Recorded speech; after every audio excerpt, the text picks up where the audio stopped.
अस्सलाम वालेकुम नाजरीन, आप देख रहे हैं बैठक गर्दी। मैं हूं आपका मेज़बान मोहम्मद अली खान। नाजरीन, आज मैंने अपने प्रोग्राम में मदऊ किया है जर्मनी से आए हुए एक यूट्यूबर को जिनके तकरीबन 36 मिलियन सब्सक्राइबर्स हैं। मज़े की बात है, वो जर्मन नहीं, वो कोई अंग्रेज़ नहीं। वो कौन है आपको थोड़ी देर में पता चल जाएगा। वो हैं एक बाकमाल रिसर्चर, एक ज़बरदस्त किस्म के व्लॉगर। मेरे साथ स्टूडियो में मौजूद हैं ध्रुव राठी। आपने नाम यकीनन सुना होगा। आइए उनसे बातचीत का आगाज करते हैं। ध्रुव, कैसे हैं आप? नमस्कार दोस्तों, क्या आप जानते हैं कि इंटरनेट की इस मिलियन बिलियन की चकाचौंध में अब मिलियन बिलियन व्यूज कोई मायने नहीं रखते। दोस्तों, आज मैं आपको बताऊंगा एक ऐसे चैनल के बारे में जो मिलियन बिलियन व्यूज के दौर में 500-600 व्यूज लेकर अपनी मौत आप ही मर रहा था। उसके बारे में कंप्लीट खुलासा करूंगा कैसे। दोस्तों, अगर आपको खांसी लगे तो आप सिरप पी लें, सिरप से आपको आराम आ जाएगा। अगर सिरप पीना नहीं आता तो इसके लिए मैं बताता हूँ। इसके लिए आपको मेरा एक कोर्स खरीदना होगा। जाके वो कोर्स खरीदिए कि खांसी से कैसे छुटकारा पाया जा सकता है, और यकीन जानिए आपकी खांसी ऐसे गायब होगी जैसे गधे के सर से सींग। तो दोस्तों, मैं आपको बता रहा था कि उस YouTube का चैनल चलाने वाले लड़कों को ये ख्याल आया कि व्यूज़ बढ़ाने के लिए क्यों ना शैतान के साथ एक मुआहदा किया जाए, एक एग्रीमेंट किया जाए, एक डीड साइन की जाए ताकि उनकी व्यूज़ में बढ़ोतरी हो। मगर शैतान से डील इतनी आसान नहीं थी, क्योंकि इंटरनेट पे जब सर्च किया तो पता चला कि इल्यूमिनाटी कंपनी जो कि कंस्ट्रक्शन का काम करती है उससे राब्ता करना पड़ेगा और उसके साथ एक डील साइन करनी पड़ेगी, जो कि जान जोखिम का काम था। और दोस्तों, यही वो इल्यूमिनाटी शैतानी कंपनी थी जो जमीन पर शैतान का सारा काम संभालती थी। दोस्तों, दिन में ये इल्यूमिनाटी नामी कंपनी कंस्ट्रक्शन करती थी, बिल्डिंग्स बनाती थी, लेकिन रात को वहीं पे ये लोगों की रील्स बना के वायरल करती थी। दोस्तों, हमारे इस दोनों नाकाम कंटेंट क्रिएटर ने इल्यूमिनाटी कंपनी को रात को 6:66 पर फ़ोन करके उनके साथ अपॉइंटमेंट डन कर ली। अब वो दोनों कंटेंट क्रिएटर इल्यूमिनाटी कंपनी के बताए हुए एड्रेस पे एक सुनसान जगह पर पहुंचे। सुनसान जगह पहुंचे तो वहाँ पे एक तहखाने के अंदर वो गए। तहखाने में जाके देखा तो इल्यूमिनाटी का एक बहुत बड़ा मेंबर उल्टा लटक के बिटकॉइन को गिन रहा था, जिसका नाम वकार जका था। वकार जका ने लड़कों से पूछा कि क्या चाहिए। उन्होंने कहा कि व्यूज़ चाहिए। वकार जका ने कहा कि कितने व्यूज़ चाहिए। लड़कों ने तुरंत जवाब दिया शार्प होकर कि हमें इतने व्यूज़ चाहिए। इतने व्यूज़ दे दो कि लोग हमें अंडररेटेड ना कहें, हमें कहें कि आप बहुत ओवररेटेड हो। दोस्तों, आप सोच रहे होंगे कि इस डील के बाद उन दोनों लड़कों की काया पलट गई होगी, व्यूज़ के अंबार लग गए होंगे, लेकिन नहीं, हुआ इसके बिल्कुल ऑपोजिट। दोस्तों, इल्यूमिनाटी ने जब उन दोनों लड़कों के चैनल के थंबनेल्स देखे, वीडियोस देखी, जोक्स देखे, तो वो सर पकड़कर बैठ गए। इतने में एक शैतानी बुजुर्ग बोला कि बेटा, हम लोगों को गुमराह कर सकते हैं, मगर इतना भी नहीं। तो तुरंत दूसरा शैतान भी बोला कि ये तो वकार जका के लिविंग ऑन दी एज से भी फजूल कंटेंट है। तीसरा शैतान बोला कि इससे तो अच्छा था कि हम किसी खाली मकान की सीसीटीवी फुटेज वायरल कर देते। दोस्तों, ये दुनिया का वाहिद काम था जिसको करने के लिए इल्यूमिनाटी ने भी इनकार कर दिया। और दोस्तों, अब आपको बताऊंगा शो के हवाले से एक बिग रिवील, लेकिन उससे पहले आपको मेरा कोर्स खरीदना पड़ेगा। ये कोर्स खरीदेंगे आपको इची बिची पता चल जाएगी कि हम किस बारे में बात कर रहे हैं। लेकिन बात करते हुए मैं आपको बताता चलूं, वो शो कोई और नहीं बल्कि आपका प्यारा राज दुलारा, आपका चहीता शो सर्दी में सर्दी, वन एंड ओनली बैठक गर्दी। हेलो, और ये मेरे शो के बारे में बातें कर रहे हैं आप? नमस्कार दोस्त, एक बात आपको ज़रूर कहूँगा कि इंसान कितना भी बेवकूफ़ क्यों ना हो, कितना बड़ा भुलक्कड़ ही क्यों ना हो, कितना ही नाकारा और निकम्मा क्यों ना हो, वो इस शो में नहीं आ सकता। लेकिन मैं ही वो बेवकूफ़ इंसान हूँ जो आपके शो में आज पधारा है। राठी जी, कैसी बातें कर रहे हैं? हमने आपसे कुछ आप मेरा पूरा नाम लीजिए। आप सिर्फ राठी कह रहे हैं तो मुझे ऐसा लग रहा है कि मैं रीठा का बड़ा भाई हूँ। ध्रुव राठी जी, हमने आपसे सीखने के लिए आपको बुलाया है। आपके 36 मिलियन व्यूअर्स हैं, हमने सोचा कुछ आपसे सीख लिया जाए। व्यूज़ ऐसे नहीं मिल जाते। व्यूज़ के लिए मेहनत करनी पड़ती है, रिसर्च करनी पड़ती है। ये नहीं कि आपने एक चीज़ वहाँ से कॉपी की, वहाँ पेस्ट कर दिया। एक अच्छा कंटेंट वीडियो बनाने के लिए आपको चाहिए कि आपके पीछे से वीडियोस निकल रही हो, आप बात कर रहे हो, पीछे फुटेजेस चल रही हो, ताकि आपका आई बॉल जो है एंगेज रहे, आई कैंडी बना रहे, बंदा जुड़ा रहे, वहाँ से जाए ना। वहाँ पे आप ऐसे पकड़ ले के किसी का बाप आपको छुड़ा नहीं सकता। राठी जी, मुझे ये बताइए कि आप यूजुअली रिसर्च टॉपिक जो सेलेक्ट करते हैं वो किस पैरामीटर के अगेंस्ट करते हैं, मतलब कैसे वो चुनते हैं उसको? First of all it's not an easy job. इसके लिए आपको रिसर्च करना पड़ता है, पूरा वर्क करना पड़ता है, खाना पीना सोना जागना सब बंद करना पड़ता है। सिर्फ आपका ध्यान आपकी रिसर्च पे होता है, उसके बाद आप कुछ निकाल पाते हो और लोगों को चलाकर दिखा पाते हो। ठीक है, मतलब अभी अगर आप पाकिस्तान के ऊपर नजर डालें तो आपको 3 हॉट टॉपिक्स कौन से लगते हैं रिसर्च के लिए? इसके लिए सबसे पहले आपको मेरा वो कोर्स खरीदना पड़ेगा जिसमें ये सारी मालूमात आपको मैं दे सकता हूँ। बहुत इजी कोर्स है, आपने एक दफ़ा ले लिया समझो आपको दुनिया जहान की नॉलेज मिल गई। और मेरा कोर्स को इतना महंगा भी नहीं, मात्र 6,000 रुपये है, इससे सस्ता नहीं दे सकता। सर आपके 6,000 रुपए हमारे कोई 18-19,000 बन जाएंगे ना, तो मेरे लिए जेब पे जरा भारी हो जाएंगे। इसका भी मेरे पास एक हल है, आप जर्मनी शिफ्ट हो जाओ, वहाँ की करेंसी स्टेबल है। सर मैं जर्मनी शिफ्ट नहीं हो सकता, मुझे सिर्फ पाकिस्तान के 3 बड़े टॉपिक्स बता दीजिए। तो चलिए फिर शुरुआत करते हैं बर्निंग टॉपिक से। 3 ऐसे बर्निंग टॉपिक जिस पर आज मैं बात करूंगा। तो दोस्तों चलिए शुरू करते हैं अपने पहले टॉपिक से। क्या आप जानते हैं कि कराची की गलियों में एक छोटी बच्ची थी जिसे टॉफियां खाने का बहुत शौक था, लेकिन कैपिटलिज्म ने उसे एक ड्रग कार्टेल बना दिया। वो बच्ची कोई और नहीं, वो बच्ची थी पिंकी, अनमोल पिंकी। बाज लोग इसको पिंकी कहते हैं, जो मुझे जहर लगता है। पिंकी पिंकी होता है, पिंकी कभी पिंकी नहीं होता। ये उनकी जहालत है जो गलत नाम लेते हैं। इसके बारे में बताऊंगा कि इसने कैसे कराची में अपना दबदबा बनाया। दोस्तों अनमोल पिंकी जो आज सरेआम धमकियां देती है और पुलिस वालों को फ़ोन करके कहती है मुझे पकड़ना है तो पकड़ लो, अगर पकड़ सकते हो, अगर आप में इतनी हिम्मत है, पूरा कराची में चला रही हूँ, जो उखाड़ना है मेरा उखाड़ लो, मेरा कोई कुछ नहीं बिगाड़ सकता। दोस्तों यही अनमोल पिंकी जब मात्र 3 साल की थी तो ये टॉफ़ियों की दुकान के सामने खड़े होकर टॉफ़ियों को देखती थी। तरसी निगाहों से टॉफ़ियों को देखते देखते इसकी आंखों में आंसू आ जाते थे। ये दुकानदार को कहती थी कि अंकल मुझे टॉफ़ी चाहिए। दुकानदार कहता था पहले पैसे। पैसे इसके पास नहीं होते थे तो दुकानदार कहता था जाओ पैसे लाओगे तो टॉफ़ी मिलेगी, अदरवाइज नहीं मिलेगी। ऐसे ही एक दिन रोती हुई पिंकी को एक बुरी औरत मिली। बुरी औरत मैं इसलिए कह रहा हूँ कि उसने काला चश्मा लगाया था, लाल लिपस्टिक लगाई हुई थी और हाथ में 3310 फ़ोन था। आज के बच्चों को बताता चलूँ ये 3310 उस ज़माने का 17 प्रो मैक्स था। दोस्तों 3 साल की छोटी रोती हुई पिंकी अनमोल को उस औरत ने ठोडी ऊपर करके पूछा कि बेटा कौन लो ली? तो उसने कहा मुझे टॉफ़ी चाहिए। तो उस औरत ने कहा टॉफ़ी तुम्हें मिल जाएगी, क्या तुम्हें सारी दुनिया की टॉफ़ीज़ चाहिए? अनमोल पिंकी ने क्योंकि छोटी थी कहा कि हाँ क्यों नहीं, मुझे सारी दुनिया की टॉफ़ीज़ चाहिए। उसने कहा ठीक है, मेरे लिए तुम ड्रग्स बेचोगी? अनमोल पिंकी छोटी थी, उसको बिल्कुल अंदाज़ा नहीं था, उसने हामी भर ली। फिर क्या हुआ? बच्ची ने हामी भर ली थी, लेकिन औरत ने कहा ठीक है, लेकिन इससे पहले नादरा की तमाम शराइत पूरी कर लें, उसके बाद हम डील कर लेंगे। उस औरत ने बच्ची से कहा कि अपना शनाख्ती कार्ड दो। बच्ची ने तुरंत कहा कि आंटी मैं तो अभी सिर्फ 3 साल की हूँ। पता नहीं उस औरत के दिल में मोरालिटी ने जन्म लिया या फिर कोई लंबी प्लानिंग थी। उस औरत ने अनमोल पिंकी को कहा कि बेटा जाओ, अभी तुम 18 साल की नहीं हो, हम 18 साल से कम उम्र के लोगों को काम नहीं देते, जब 18 साल की हो जाओगी तब मुझसे रब्ता करना। ये कहकर उस औरत ने अनमोल पिंकी को अपना मोबाइल नंबर दे दिया और कहा कि जब 18 साल की हो जाओगी तब मुझसे रब्ता करना। ये लो मेरा नंबर 033385976281053085942610 इतने में 15 साल झपट से गुजर गए, पता ही नहीं चला। वक्त का पहिया ऐसा घूमा मानो अभी की बात हो। पिंकी 18 साल की हो चुकी थी। अब वो वेब पीती थी और टिकटॉक बनाती थी, साथ में ही बगैर पढ़े मोटिवेशनल कोट्स भी डालती थी। लाइक अगर आप बियर के साथ ये लोगे तो ये नुकसान देगा, अगर उसके साथ लोगे तो फ़ायदा देगा, इस किस्म की बातें करती थी। दोस्तों देखते ही देखते पिंकी कराची शहर में अपना नाम पैदा कर चुकी थी, हर बंदा उसको जानता था। अरे ये कैसी मोटिवेशन है? ये मुझसे नहीं बल्कि पिंकी से जाके पूछो। पिंकी से याद आया, पिंकी जब जवान होकर उस औरत के पास पहुंची तो उसे कहने लगी लाओ औरत अब मुझे मेरा जॉब ऑफर दो। औरत ने क्या कहा? अनमोल पिंकी से उस औरत ने पूछा कि तुम्हारा एक्सपीरियंस क्या है? अनमोल पिंकी ने कहा कि मैं पाकिस्तान के जितने स्कूलों में एक्सपायर्ड समोसे बिकते हैं वो समोसे वापस उन्हीं स्कूलों को बेच सकती हूँ। तो बस फिर क्या था दोस्तों, मिली पिंकी को जॉब और वो बन गई कराची की सबसे बड़ी ड्रग डीलर। साथ साथ में वो रील्स भी बनाती थी, मोटिवेशनल कोट्स भी कहती थी। तो दोस्तों यहाँ पे हमें क्या सीख मिलती है? बुरे काम का बुरा नतीजा होता है, वो आपको गलत रास्ते पे ले जाता है, उसका अंजाम भयानक होता है।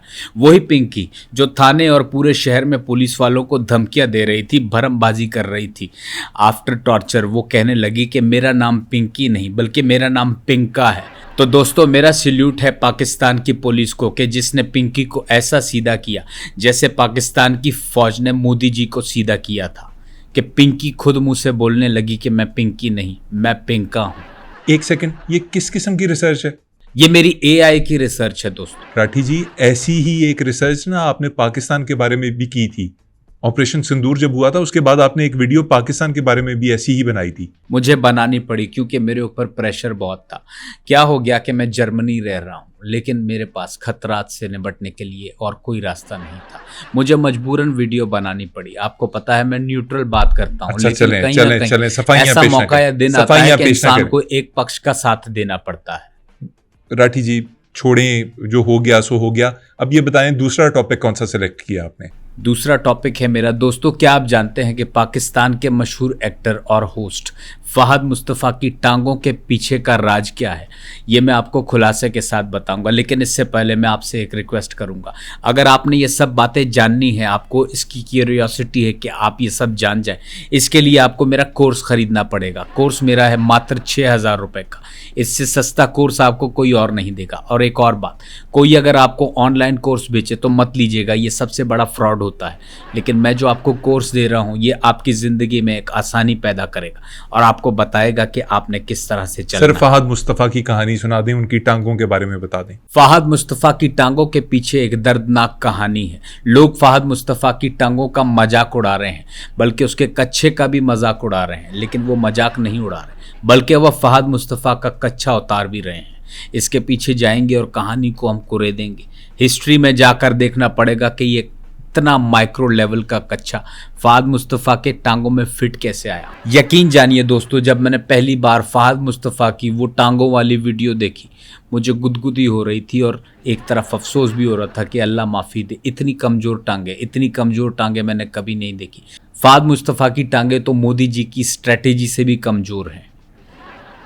अब कहानी भी सुना दें, कहानी भी तो सुनाए ना।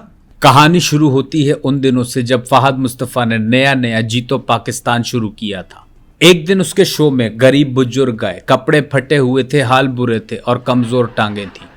तो दोस्तों करते करते वो बुजुर्ग आखिरकार उस सेगमेंट तक पहुंच गया जहां पे फहद मुस्तफ़ा के शो में आखिरी सेगमेंट में 20 तोला सोना जीता जाता है। वो उस मौके तक पहुंच गया, उसको जीतने का मौका मिल गया। मगर दिक्कत यहाँ थी दोस्तों कि अगर वो बुजुर्ग सोना नहीं जीतता और डब्बा खुलता और सोना ना निकलता तो उसके बाद क्या होता?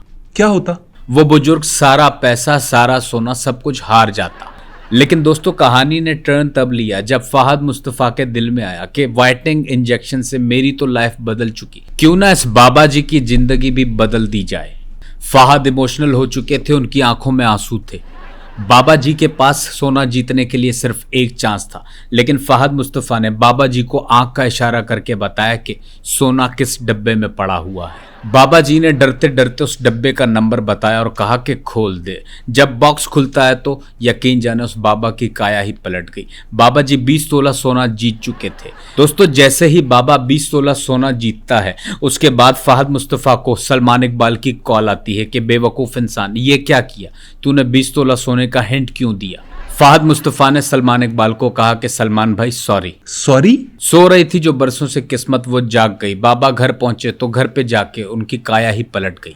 घर पहुंच के फिर काया पलट गई? कैसे? बाबा जी घर जाने से पहले रास्ते में पड़े एक जुए खाने में घुसे और वहां पर गेम लगाई जिसमें सारा सोना वो हार गए। उसके बाद उनकी काया फिर पलट गई। बाबा जी बुनियादी तौर पे एक मनहूस इंसान थे। फिर क्या हुआ?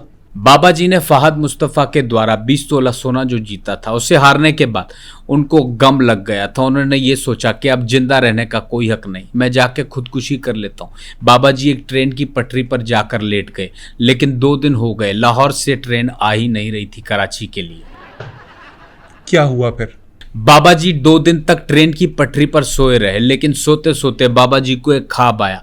ख्वाब में एक परी आई जिसके हाथ में एक छड़ी थी जिस पे स्टार बना हुआ था। बाबा जी को उस परी ने कहा, बाबा जी दोबारा से फहद मुस्तफ़ा के शो में जाइए और 20 तोला सोना आप जीत कर आ जाइए। क्या होगा, दूसरी बार सोने जीतने पर सलमान इकबाल थोड़ा सा नाराज होंगे, उससे ज्यादा और क्या कर लेंगे। बाबा जी जब नींद से बेदार हुए तो बाबा जी के दिल में नई जिंदगी जीने का एक जोश और जज्बा पैदा हुआ, एक शौक पैदा हुआ।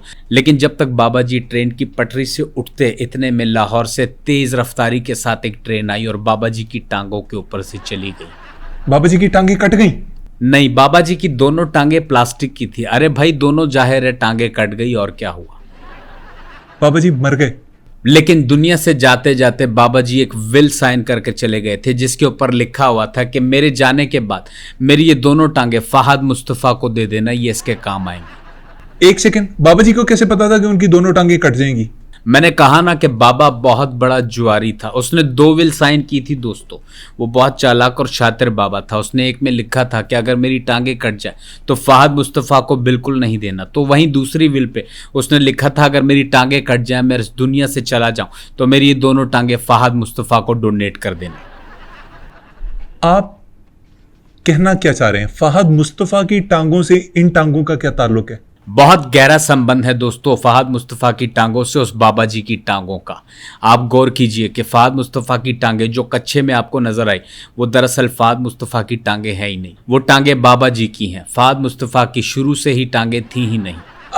आप ये कहना चाह रहे हैं कि फहद मुस्तफ़ा किसी की टांगे लगा के फिरते हैं? दोस्तों, अगर आप फहद मुस्तफ़ा की टांगों को गौर से देखो तो वो टांगे फहद मुस्तफ़ा की लगती ही नहीं। जी हाँ, वो टांगे उस बाबा जी की टांगे हैं जो फहद मुस्तफ़ा ने पहनी है। सच्चाई आपको बताऊं कि फहद मुस्तफ़ा की टांगे बचपन से ही नहीं हैं। फहद मुस्तफ़ा के पास इसीलिए बहुत से प्रकार की टांगे पड़ी हुई हैं। डायनासोर की है, तितली की है, बकरी की है, भेड़ की है, घोड़े की है, सांप की टांगे भी फहद मुस्तफ़ा ने रखी हुई है। अरे सांप की तो टांगे होती नहीं है। अबे तेरी बात पे कौन यकीन करेगा, तेरे कौन से व्यूज आते हैं।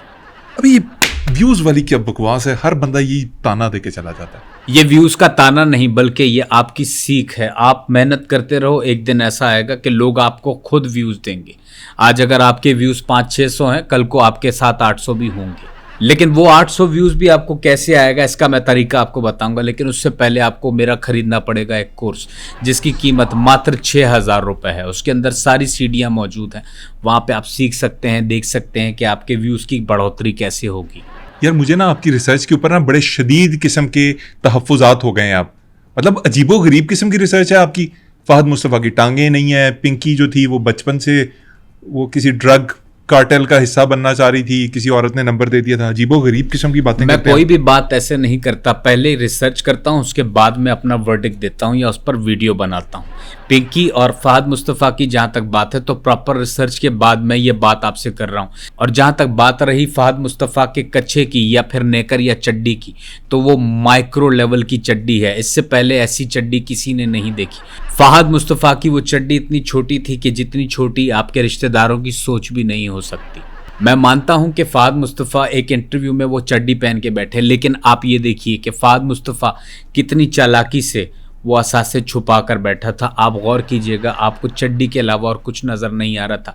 नज़र आ रहा था तो सिर्फ उसकी 2 पतली पतली टांग। एक सेकंड, यहाँ पे ये सवाल बनता है कि अगर वो टांगे फहद मुस्तफ़ा की है ही नहीं तो वो दिखाते क्यों है? वो फहद मुस्तफ़ा को कोई शौक नहीं, वो सिर्फ बाबा का दिल रखने के लिए या उसकी याद में वो टांगे दिखाता है। अगर आप गौर करें तो फहद मुस्तफ़ा की जो मूवी ज़ॉम्बी आ रही है उसमें उसने बाबे का ऊपर वाला धड़ भी इस्तेमाल किया है। आपको नज़र आ जाएगा कि उस ज़ॉम्बी मूवी में उस बाबा ने भी काम किया है। टांगे फहद मुस्तफ़ा के पास हैं जो वो अपने यूज़ में लेके आता है, जिनकी एवरेज भी बहुत अच्छी है। बाकी धड़ आपको ज़ॉम्बी फिल्म में नज़र आ जाएगा। और आप गौर कीजिएगा कि ज़ॉम्बी मूवी में जब फहद मुस्तफ़ा महविश हयात को अपनी टांग टच करेगा तो पीछे बैकग्राउंड में एक ज़ॉम्बी होगा जो बहुत खुश हो रहा होगा। वही वो बाबा होगा जिसकी टांगे महविश हयात को वो टच कर रहा होगा। क्या बातें कर रहे हैं यार, क्या फजूल बातें कर रहे हैं आप। दोस्तों, एक गौर आप और कीजिएगा कि फहद मुस्तफ़ा के उस छोटे से माइक्रो कच्छे से निकली हुई 2 टांगे, ऐसा लग रहा था कि जैसे क्यूबन सिगार हो, लेकिन कमज़ोर सिगार हो। मैं बार बार कह रहा हूं कि फहद मुस्तफ़ा की वो बाबे से ली हुई टांगे इतनी कमज़ोर हैं कि इतनी कमज़ोर तो मोदी जी की स्ट्रैटेजी भी नहीं।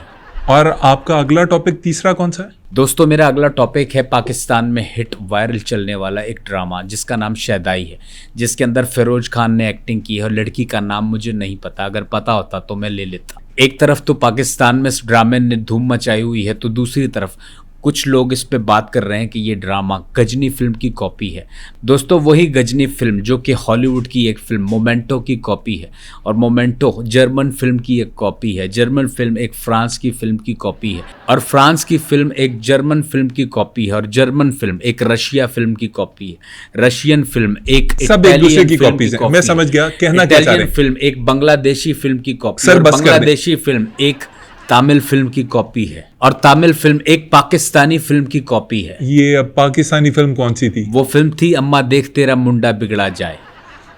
कहना क्या चाह रहे हैं आप? यही तो मुझे भी समझ नहीं आ रहा। हो सकता है आज सारी रिसर्च मिक्स हो गई है, ऐसा पहले कभी नहीं हुआ, लेकिन आपके शो पे आके आज मुझे पहली बार फील हो रहा है कि शायद मेरी रिसर्च मिक्स हो गई है, इसी वजह से आप तक सही बात पहुंच नहीं पा रही। ध्रुव ये बताएं कि आपको क्यों लगता है कि ये कॉपी है शैदाई जो है वो गजनी की? देखिए मैं सीधी बात करूंगा, बात घुमाना मेरी आदत नहीं, जो बात करता हूँ सीधी करता हूँ। मैंने रिसर्च की है और उसमें मैंने एक सीन देखा है, बहुत से सीन हैं, लेकिन वो एक सीन जिसमें मुझे लगा कि ये गजनी की कॉपी है या फिर हॉलीवुड की मूवी की कोई कॉपी है। वो सीन ये है कि आपने देखा होगा फिरोज खान उस लड़की के लिए एक ब्लैक कलर की गाड़ी लेके आता है, लड़की उस गाड़ी को देखकर हैरान होती है, अचंभे में पड़ जाती है और फिरोज खान से पूछती है कि ये गाड़ी कहाँ से लेके आए हो, रेंट पर लेके आए हो ना? मैं इसका रेंट बिल्कुल नहीं दूंगी। फिरोज खान कहता है ये मैं अपने दोस्त से लेके आया हूँ। फिर गाड़ी के पास जाती है और वो कहती है कि तुम्हें गाड़ी तो चलाने आती है ना? भाई जाहिर है मैंने अपनी ज़िंदगी में इतनी डम्ब अदाकारा नहीं देखी। यानी ये वो डम्ब लड़की है जिसे पता ही नहीं कि जब एक लड़का गाड़ी लेकर आ गया है, भाई जाहिर है अगर एक लड़का गाड़ी लेकर आया है तो वो चलाकर ही लेकर आया होगा, हवा में तो उड़ाकर नहीं लेकर आया होगा। मुझे तो हैरत होती है कि ऐसी डम्ब एक्ट्रेस को कैसे ले लिया जिसे ये नहीं पता कि गाड़ी लड़के को आती है या नहीं आती, बस सिर्फ डायलॉग बाजी है कि होती जा रही है। और इसमें आप फिरोज खान को देखिए, हूबहू वही वाली स्टोरी है, वही वाला एक्ट है जो आमिर खान ने गजनी में किया था, और वो लड़की आसिन की एक्टिंग कर रही है। लेकिन एक बात माननी पड़ेगी कि ड्रामा वायरल चल रहा है, फुल थ्रॉटल पे है, इंडिया में भी इसे देखा जा रहा है, पाकिस्तान में तो ये ऑलरेडी वायरल है ही। औरतें इसको बहुत लाइक कर रही हैं और बहुत देख रही हैं। समझ गया। मेरे ख्याल से अली खान मैं और तुम मिलके एक ड्रामा बनाते हैं, शायद उसके व्यूज आ जाएं। अच्छा मेरी बात सुने एक, ये देखें आपने एक्ट्रेस को डम कह दिया बैठे बैठे। एक्ट्रेस तो वही करेगी ना जो उसे राइटर लिख के देगा, जो उसे डायरेक्टर कहेगा। ये तो आपको समझना चाहिए ना। अच्छा मुझे ये बिल्कुल नहीं पता था, मैं तो ये सोचता था ये एक्टर सारे खुद एक्टिंग करते हैं, खुद डायलॉग मारते हैं, खुद ही ये लोग रिकॉर्ड करते हैं और खुद ही ये ड्रामा देखते हैं, ये अपलोड करते हैं। यार मैं क्या बात करूं आपसे। बात कर लेते हैं एक और ट्रेंड पे। पाकिस्तान में वायरल ट्रेंड चल रहे हैं, टॉपिक पे टॉपिक आ रहे हैं। हर दिन कोई ना कोई नया बखेड़ा या कोई वीडियो वायरल होती है या कोई बात वायरल होती है। अभी सज्जल अली को देख लीजिए, आपकी पाकिस्तान की एक एक्ट्रेस, उसने अपना हेयर कट करवाया, हेयर कट के बाद वो सज्जल अली कम बल्कि सज्जाद अली ज्यादा लग रही है। यार प्लीज सज्जाद अली का तो नाम ना लें, वो फिर कोई केस ठोक देंगे कि यार मेरा हेयर कट कॉपी कर लिया है। सज्जल फंस जाएगी मुफ्त में, छोड़ दें बस, खत्म करें इसको। छोटे बालों से याद आया, आपके मुल्क में एक और लड़की बड़ी वायरल चल रही है, ऊट पटांग हरकतें कर रही है ताकि वो डिस्कशन में रहे। सईफा जब्बार जिसका नाम है, अभी उसने ऐसी कटिंग करवाई और ऐसे बाल डाई करवाए कि जैसे एमएनएम की बड़ी बहन हो। आज के दौर में वायरल रहने के लिए लोग कुछ भी करते हैं, लंबी लंबी वीडियोस बनाते हैं, रिसर्च करते हैं, उसके बाद अपने वीडियो के बैकग्राउंड पे तस्वीरें भी चलाते हैं ताकि रिलेटेबल रहे। और यही नहीं, पैसे की लालच लोगों के दिल में ऐसी आ गई है कि वो झूठे कोर्स भी बेचते हैं। लेकिन मैं आपको बताऊं इन कोर्सेज से कैसे बचना है, इसके लिए आपको मेरा कोर्स खरीदना पड़ेगा जिसकी कीमत मात्र 6,000 रुपये है। यार बहुत लंबा हो रहा है मेरा शो, मैं इजाजत लेता हूँ लोगों से। जब आपको पता था कि मैं इतनी लंबी लंबी बात करता हूँ तो आपने मुझे बुलाया ही क्यों? आपको क्या मेरा फॉर्मेट नहीं पता? जब फॉर्मेट पता था तो आपको ये जुर्रत करनी नहीं चाहिए थी। नाज़रीन आपसे इजाज़त चाहते हैं, उम्मीद है आपको शो अच्छा लगा होगा। ध्रुव राठी जो हैं वो अपनी बातें जैसे वो करते हैं वो किए जा रहे हैं। अभी मज़ीद बोलेंगे लेकिन मेरे पास टाइम नहीं है, इजाज़त दीजिए, अल्लाह ने के बाद। अली मोहम्मद खान साहब, आपको बताऊं कि ज़िंदगी में तल्ख जुमले क्या होते हैं? क्या होते हैं? यही कि यार तू आ गया, चाय तो ख़त्म हो गई, यार चाय की पत्ती ख़त्म हो गई, यार तेरी चाय कोई और पी गया। ये वो जुमले हैं जो सीधा जाके इंसान के दिल पे लगते हैं। इससे इंसान को लगता है कि सामने वाला आपको इम्पोर्टेंस नहीं दे रहा, और जब आपको इम्पोर्टेंस ही नहीं दे रहा तो आप उसके साथ रिलेशन ही ना रखो। चाय का जिक्र कर दिया, कुछ और भी बोल लें अगर दिल कर रहा है तो। क्या आपको पता है कि चीन में जो लोग बगैर चीनी के चाय पीते हैं उन्हें लोग कदर की निगाह से नहीं देखते, बल्कि शक की निगाह से देखते हैं कि ये बगैर चीनी चाय कैसे पी रहा है, वो भी चीनी होके।